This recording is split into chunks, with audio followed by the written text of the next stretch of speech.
Kumusta mga tol? Ito nga pala si Kabayan para sa Kabayan Review Channel. Magandang araw. Pasensya na, medyo natagalan bago uli ako nakagawa ng panibagong video para sa ating channel. Medyo naging busy lang tayo ng konti para medyo kumita-kita tayo ng konti. Medyo nag-moonlighting tayo.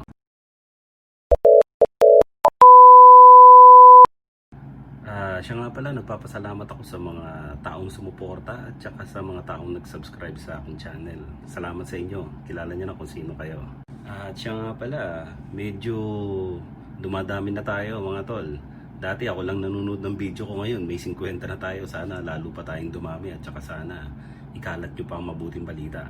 Salamat mga tol. Ngayon nga pala mga tol, pag-usapan naman natin kung paano natin i-maintain yung ating mga riding gears.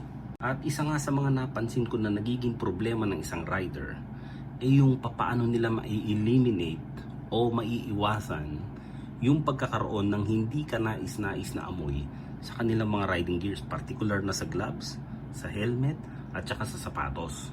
Mga tol, gusto kong i-share sa inyo yung mga paraan ko kung papaano ma-eliminate at kung papaano ko naiiwasang bumaho yung aking mga riding gears. Ngayon, alamin muna natin kung saan nagsisimula yung kakaroon ng hindi magandang amoy sa ating mga riding gears. Number 1, poor hygiene. Dapat araw-araw tayong naliligo bago tayo mag-ride. Mas maganda kung fresh tayo. Bagong paligo, gumagamit tayo ng mga antibacterial soap, at isa pa, gumagamit tayo dapat ng mga fresh underwear or mga undergarments, tulad halimbawa ng medyas para sa sapatos, at gumagamit din tayo ng balaklava para naman sa ating helmet. Ngayon, kung wala naman kayong balaklava, pwede rin naman kayong gumamit ng face mask. Ito, tube siya na walang tahi sa gilid, diretso. Yan, pwede natin gamitin to para walang contact doon sa balat natin sa helmet. Ngayon, pagdating naman sa ulo, pwede tayong gumamit ng skull cap. Yung skull cap, doon lang siya sa may ulo natin ang pinoproteksyonan niya para sa pawis, lalo na doon sa oil ng buhok natin. Pumupunta yan doon sa lining ng ating helmet at katagalan, nag-accumulate ngayon yan ng mga oil at pinagmumula ng masangsang na amoy. Bukod sa improper or yung poor hygiene, isa pa sa pinagmumula ng hindi ka nais-nais na amoy ay yung poor maintenance ng ating mga riding gears. Merong iba, simula nung binili nila hanggang sa ngayon, hindi pa rin nila nilalabhan. No? Minsan araw-araw kasi nilang ginagamit, iisa lang ang kanilang riding shoes, iisa lang ang kanilang riding jacket, iisa lang ang isang pares lang ang kanilang gloves. So minsan wala na silang time para ito ay malabhan. So tuloy-tuloy lang na ginagamit nila to hanggang sa yun na nga, nagsisimula na siyang magkaroon ng hindi ka nakais-nais na amoy. At bukod sa poor maintenance, yung improper storage, isa yan. Minsan kasi pagkatapos natin gamitin yung sapatos, ilalagay natin sa box na hindi natin pinapahanginan, o kaya naman minsan pagkatapos nating gamitin, yung medyas na ginamit natin, ipapasok pa natin sa loob ng ating sapatos, which is a big no-no. Mas maganda pang magdala ka na lang ng fresh na medyas kung magra-ride kayo, and then pag uuwi na kayo, panibagong medyas na naman ang gagamitin nyo. Ganon din sa balaklava, mas maganda meron kayong pamalit para hindi yun na lang ang ginagamit nyo. So ngayon mga tol, pag-uusapan natin yung mga ginagamit kong paraan para maiwasan yung mga bagay na yan. Una, pagdating sa hygiene, bago ako nagra-ride, naliligo muna ako. Pagkatapos ko maligo, tinutuyo kong maigi ang aking paa, and then nilalagyan ko siya ng foot powder. Yan yung foot powder na ginagamit ko. So, paano ba ina-apply to? Pagkatapos kong maligo, tutuyuin ko yung mga pagitan ng aking mga daliri sa paa, lalo na dito. Pag natuyo na yan, lalagyan ko siya nito. Bubudburan ko, i-apply ko ng pantay, tsaka ako ngayon susuot yung medyas. Siguraduhin nyo lang mga tol na tuyong-tuyo na yung paa nyo bago nyo lagyan ng medyas at bago nyo lagyan ito. Isa pa mga tol, mas advisable na gumamit kayo ng isang klase ng medyas na merong material na wool o yung mga medyas na ginagamit pang sports. Minsan naman, meron talagang medyas na may charcoal na. Meron na siyang uling na nakasama doon sa fiber niya. Pagdating naman sa helmet, bago ko to suotan ng balaklava yung aking ulo, sinusiguro ko munang tuyong-tuyo na yung aking buhok. At isa pa, hindi ako naglalagay ng gel or anything na nilalagay sa buhok pag ako'y nagra-ride. Basta naligo ko, siniyampo ko, and then tutuyuin ko siyang maigi. And then tsaka ako isusuot yung balaklava bago ko isuot yung helmet. Importante kasi ang balaklava dahil ang balaklava kasi nagsisilbi siyang parang isang medyas na hindi nagkakaroon ng direktang contact yung ating balat, yung ating buhok doon sa lining ng ating helmet. Ngayon, kung wala naman kayong balaklava, meron kayong face mask, pwede nyo rin gamitin yon.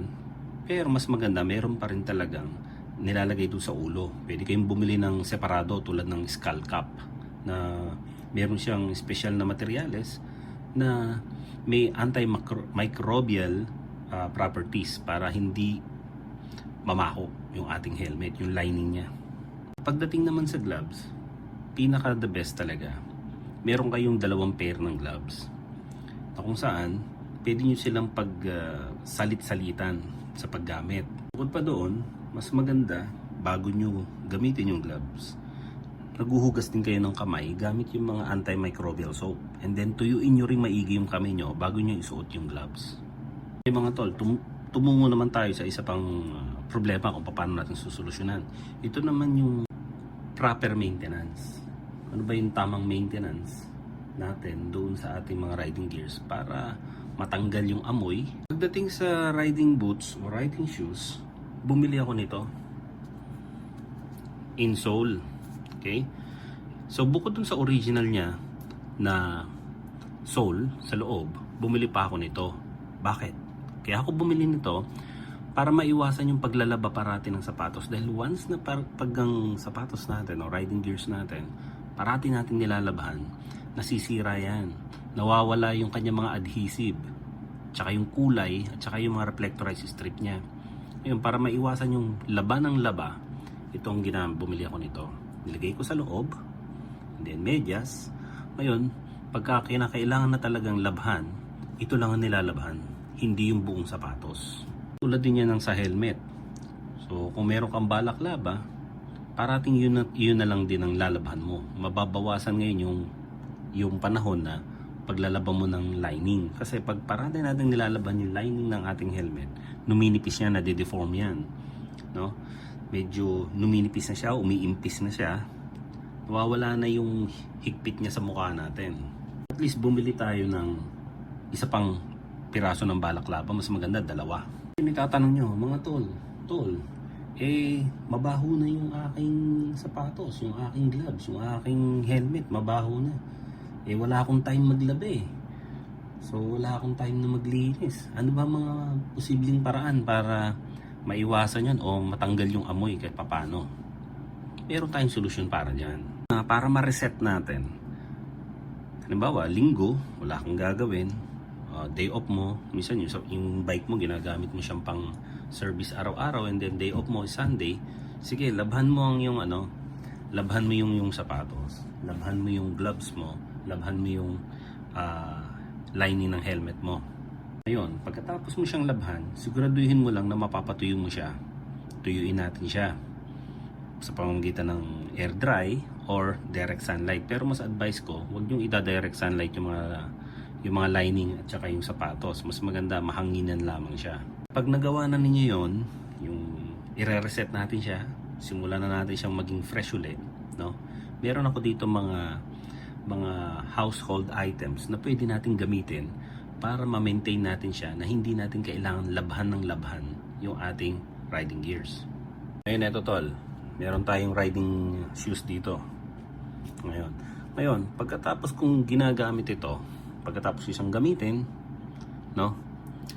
Meron akong ikinakabit sa loob niya. Ito, isang tsaa. pwede kayong gumamit ng tsaan na bago. Gaya nito, na nakuha ko lamang to sa mess hall namin, nung tatrabaho ko, naipon ko. At ito rin yung sistema na ginagamit ko sa mga safety shoes ko sa trabaho. So, pagkatapos kong gamitin ang aking riding shoes, hindi ko siya agad nilalagay sa box or sa rack, no? Hinahayaan ko muna siyang mahanginan at nilalagyan ko siya ng tibag sa loob, gaya nito. Yan, lagay nyo lamang siya sa loob. Kasi ang tea, no? I-absorb niya yung moisture, no? Bibilis yung pag-absorb niya ng moisture, pati rin yung hindi ka nais-nais na amoy. Tea, pwede rin kayong gumamit ng silica gel. Ito, mga desiccant. Minsan nakukuha ninyo ito pag bumili kayo ng sapatos, may kasamang ganito. Huwag niyong itatapon yon. Pwede niyo siyang gamitin na pang-absorb ng moisture, no? Pagkatapos yung gamitin ng sapatos niyo, ilagay niyo sa loob. Hayaan niyo lang siya. I-absorb niya yung moisture kasi yung moisture, yun yung pinagmumulan ng bakterya o ng baho. So magkakaroon ng bacterial growth yan dahil basa pa, mamasa-masa, and then kinabukasan susuot na naman natin, mamasa-masa pa rin. Yan, tuloy-tuloy na yan. So pinaka the best, lagyan nyo siya, i-absorb nyo yung moisture, kinabukasan, bagong medyas, suot natin. Okay? Bukod pa sa tsaa at silica gel, pwede rin kayong gumamit ng uling, ordinaryong uling, at mga newsprint na papel or dyaryo. So ilagay nyo lang siya ganyan, i-crumple nyo yung dyaryo, pasok nyo sa loob, lagay nyo ng uling, ganito, para i-absorb niya. Kaso itong method na to, ito yung mga tipong pang mga weekend warrior lang yung mga tinatawag na weekender sa pagra-ride. So minsan 1 week nilang nilalagay ito sa loob, no? Kung ikaw ba naman ay araw-araw na nagra-ride dahil ginagamit mo pang service yung motor mo, at syempre ginagamit mo rin ng sapatos mo araw-araw, so hindi siya advisable to kasi medyo mabagal yung method na to. Mas the best pa rin ang tea at yung ating silica gel. To, okay? Meron pa akong isa dito, pwede nyo rin gamitin. Ito naman yung ating bamboo dio or bamboo na odor eliminator siya. Ayan o, nakasulat, shoe insert. Okay? Ito yung mga activated na mga bamboo charcoal. Ina-absorb nito. Meron siyang meron siyang uling sa loob na galing sa kawayan, no? Activated siya. Ngayon, nabibili ito sa mga DIY shop at saka mga hardware. Ito naman mga tol, tumatagal ng 90 days bago nyo siya ma-reactivate ulit. So, pag re-reactivate nito, madali lang naman So, after 90 days ng paggamit nyo dito, no, siya nababawasan yung kanyang pagiging effective, no? So, the best para ma-reactivate siya, ibibilad lang to sa araw. Yung ibibilad mo siya ng ilang oras sa matinding sikat ng araw para ma-reactivate ulit siya. Okay? Tumungo naman tayo sa mga gloves, particular doon sa mga leather gloves o yung mga multi-material na gloves, multi-constructed na gloves. Minsan meron siyang spandex, leather, plastic. Hindi maiiwasan talagang mangangamoy ito. Meron akong isang method dito na ginagawa pagka ganito para hindi ko rin siya nilalaban. Actually, hindi ko pa ito nilaban simula nung binili ko. Ganito lang talagang ginagawa ko dito. Kung meron kayong ziplock o kaya naman meron kayong plastic, no? Pero mas maganda kung ziplock para pwede nyo gamitin parate. Kasi kung plastic, bubuhol nyo, and then pagkatapos naman matatanggalin nyo buhol, baka mapunit nyo, so hindi nyo na magagamit ulit. Gagamitan naman kayo ng panibagong plastic. So ito yung isang method ko dito. Pagkatapos kong gamitin to, mga tol, papahanginan ko lang siya ng konti. Pagka medyo tuyo-tuyo na siya, papasok siya dito sa loob ng ziplock. At pagkatapos lalak natin, pinapasok siya sa loob ng freezer. Pini-freezer ko yan overnight. Pagkatapos kong pini-freezer yan overnight, kunin ko yan, lagay ko sa ziplock. Siyempre malamig siya, medyo parang nagmo-moist. Nilalagay ko to. Meron pa kasi kung isang pares nito, nilalagay ko dito. Tapos iyayangyang ko lang siya, air dry, nasa isang parte lang ng bahay namin. Ganyan lang siya. And then try nyo guys, try nyo mga tol, mawawala ang amoy. Kung hindi man mawala, 70% mababawasan ng odor talaga. Niwala kayo sa akin, try nyo. Naman ako, baka naman mahal to. Tol, mahal yata yun eh. Hindi, ito na sabihin sa inyo, sa isang pares 100 lang to. Ayan siya, 109. Matagal nyo nang gagamitin to, isang taon nyo nang gagamitin to o higit pa. At hindi lang sa gloves nyo to magagamit, pwede nyo rin itong gamitin sa helmet. Bawa mga tol, ito yung helmet natin.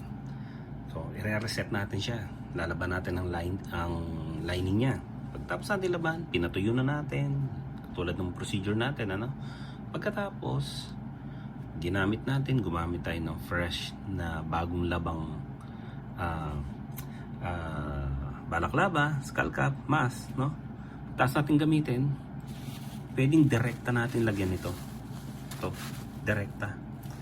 May nabibili nito na mas malaki dito, pang helmet talaga, mas malaki siya. Siguro mga triple ng laki nito. Yan, triple niya, pang helmet rin. Lalagay mo siya, and then kinabukasan gagamitin mo, tanggalin mo lang siya sa loob. 60%, 50 to 60% may eliminate niya yung odor. Niwala kayo sa akin, hindi mapiprevent niya yung pag-accumulate ng hindi ka nais-nais na amoy pag ginawa ninyo yun. Parating ginagamit to, or pwede rin kayong gumamit nito. Kasi hindi kasi ako gumagamit mga tol ng chemical, kasi once na in-sprayan ko yan ng chemical na odor eliminator, na ano ko yan na experience ko yun doon sa dati kong helmet, yung pa nung way back early 2000. Meron nang nabibili nun eh. Minsan nga nag-experiment pa ako, gumamit pa ako ng fabric conditioner. Ang problema, pag pinawisan ka na sa loob, kumakatas yun, sumasama sa balat mo, maaamoy mo. Masailan kasi ako sa mga chemical na ganon, medyo allergic kasi ako doon. So ginagawa ko noon, noon pa, ano din, DIY din. Ang tawag dito, yung ang ginagamit ko yung yung baking soda. Yung baking soda na nilagyan ko ng dinurog na uling, ilalagay ko siya sa isang pouch din, gaya nito, no? Ilalagay ko siya sa loob. Kaso ngayon, meron ng mga ganito, mga ready-made na. So ito na ngayon yung ginagamit ko, yung isang malaki nito. Kaso, yung isang malaki nito na ginagamit ko sa helmet, ginagamit ko na siya ngayon sa sasakyan. Doon ko na siya nilalagay sa ilalim ng upuan para, kasi tagulan ngayon, para mag-absorb siya ng moisture din sa loob. Na mga tol, no? Minsan kasi magra-ride tayo, nabutan tayo ng ulan, nabasa yung gloves natin, nabasa yung sapatos natin sa loob, yung helmet natin, no? So tagulan siya, mahirap magpatuyo. Ito ang the best dyan, silica gel. May nabibili nito sa mga suki nating mga hardware or mga DIY shop, isang pakete, isang 50 pieces ang laman ng isang packet niyan. Pwede yung lagyan ng 4 nito ang bawat isang sapatos. Sa guantes, 2, sa helmet kahit 5, para mabilis yung moisture absorption. So kinabukasan, mga 90% to 95% ng moisture may absorb niya, and then pwede nyo na siyang uling gamitin ulit yung mga riding gears natin. Or pinaka the best, pag nagra-ride tayo, magbaon tayo nito, or kahit ito, baunin natin. Halimbawa 3 days yung ride natin, no? Overnight tayo. So para hindi mamaho o sabihin natin ma-absorb na yung kanyang mga moisture, yung pawis natin na na-absorb ng ating mga riding gears, pwede nating baunin yung mga to, no?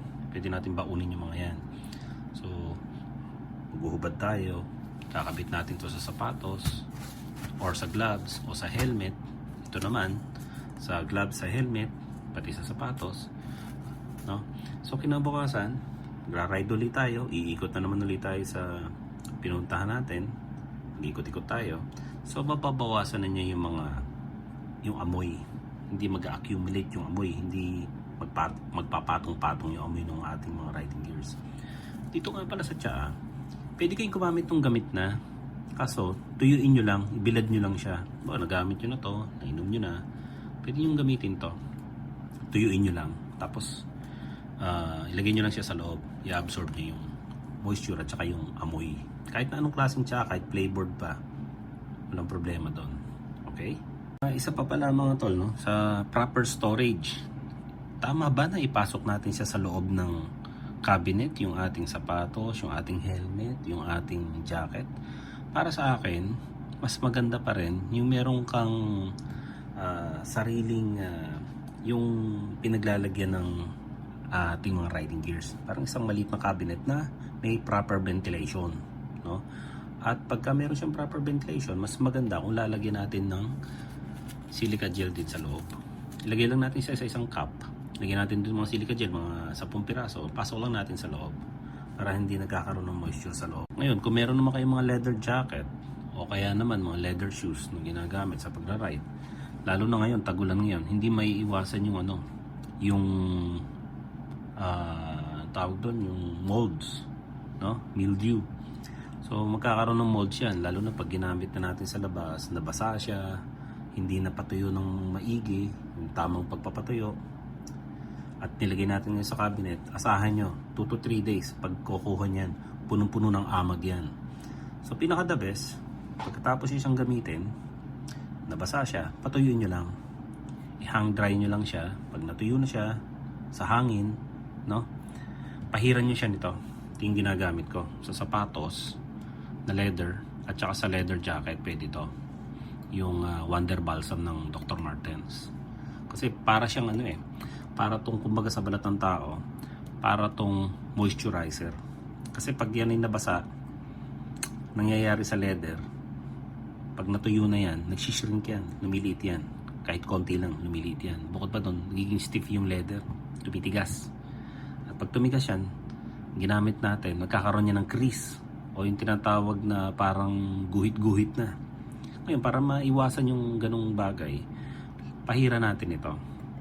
Parang magsisilbing moisturizer yan dun sa ating leather. At may iwasan pa yung pagkakaroon ng amag. Mas maganda kung parati nyo siyang mini-maintain talaga at tamang ventilation. Yung iba gumagamit ng plastic, tapos sa loob ng plastic nakakover yung jacket, nilalagyan nila nito sa loob para ina-absorb yung moisture. Okay? So ayan mga tol, sana may natutunan kayo sa ating video ngayon. At please paki-share na lang sa mga tropa natin. At bukod sa pag-share, mag-comment kayo kung may mga idea rin kayo o yung mga may sarili kayong method para matutunan ko rin at ma-share natin sa mga subscribers natin. At isa pa, may mga tanong kayo, comment lang kayo sa baba. Okay? So, yun nga guys, lagi natin tatandaan, safety first.